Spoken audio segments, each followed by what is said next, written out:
Jubilee hills ఉప ఎన్నికలో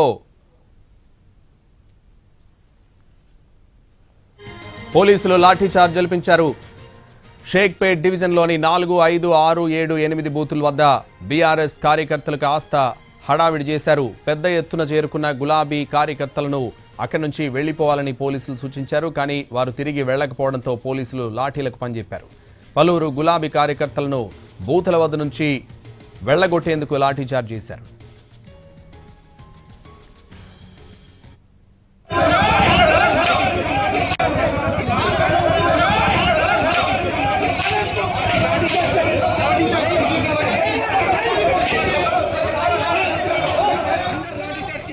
Jubilee hills ఉప ఎన్నికలో పోలీసులు లాఠీ జలిపించారు.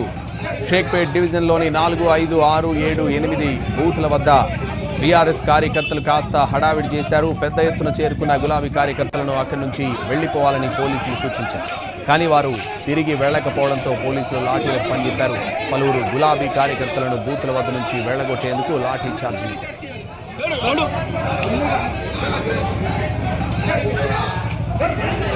షేక్పేట్ నుంచి మరింత సమాచారం మా ప్రతినిధి రాధిక లైవ్ లో అందిస్తారు. రాధిక, సంతోష్, షేక్పేట్ డివిజన్ లో చాలా బూత్ల దగ్గర కొంత ఇష్యూ అయితే రేజ్ అవుతా వస్తుంది. ఒకవైపు బీఆర్ఎస్ కార్యకర్తలు, బీఆర్ఎస్ మాజీ మంత్రులు, నేతలు అంతా కూడా బూతుల వద్దకు వచ్చి కొంత హడావిడి చేసే ప్రయత్నం అయితే చేస్తున్నారు.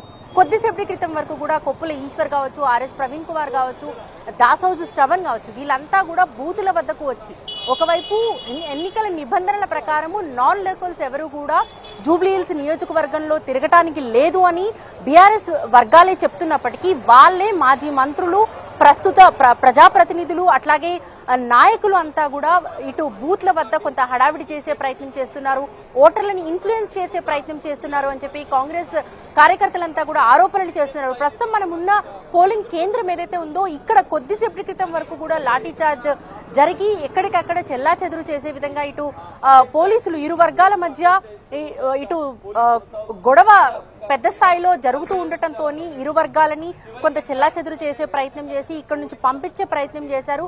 అయితే బడా నాయకులంతా కూడా ఇక్కడికి వచ్చి హడావిడి చేస్తున్నారు, నాన్ లోకల్స్ ఇక్కడికి వస్తున్నారు, ఇన్ఫ్లుయెన్స్ చేసే ప్రయత్నం చేస్తున్నారు. ఇళ్ల వద్ద నిలబడి వాళ్ళని బయటికి రావద్దు అని ఒక వర్గం వైపు వాళ్ళు ఇన్ఫ్లుయెన్స్ చేస్తూ ఉంటే, లేదు బయటకు వచ్చి ఓటింగ్ పర్సంటేజ్ పడిపోతా ఉంది, ఓటింగ్ పర్సంటేజ్ ఉదయం నుంచి కూడా మందకొడిగా సాగుతా ఉంది, వాళ్ళని బయటకు తీసుకొచ్చి ఓటు హక్కు వినియోగించుకునేలా చేయాలి అని చెప్పి ఒక గ్రూపు ఇటు ఇళ్ల వద్దకు తిరిగి కొంత ఇన్ఫ్లుయెన్స్ చేసే ప్రయత్నం చేస్తున్నారని చెప్పి ఇరు వర్గాల నుంచి ఆరోపణలు అయితే వినిపిస్తూ ఉన్నాయి.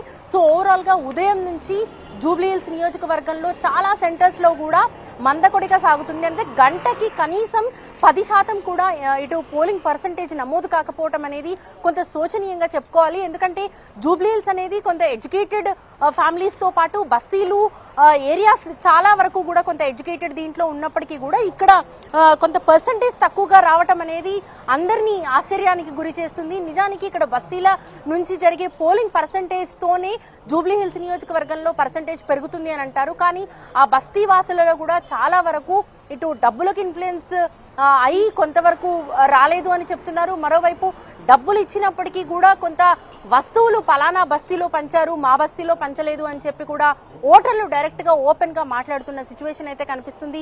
ఓవరాల్ గా చూసినప్పుడు ఇంకొక గంట మాత్రమే మిగిలి ఉంది. అయినప్పటికీ కూడా 40% కొంత అటు ఇటుగా 3 గంటల వరకు 40%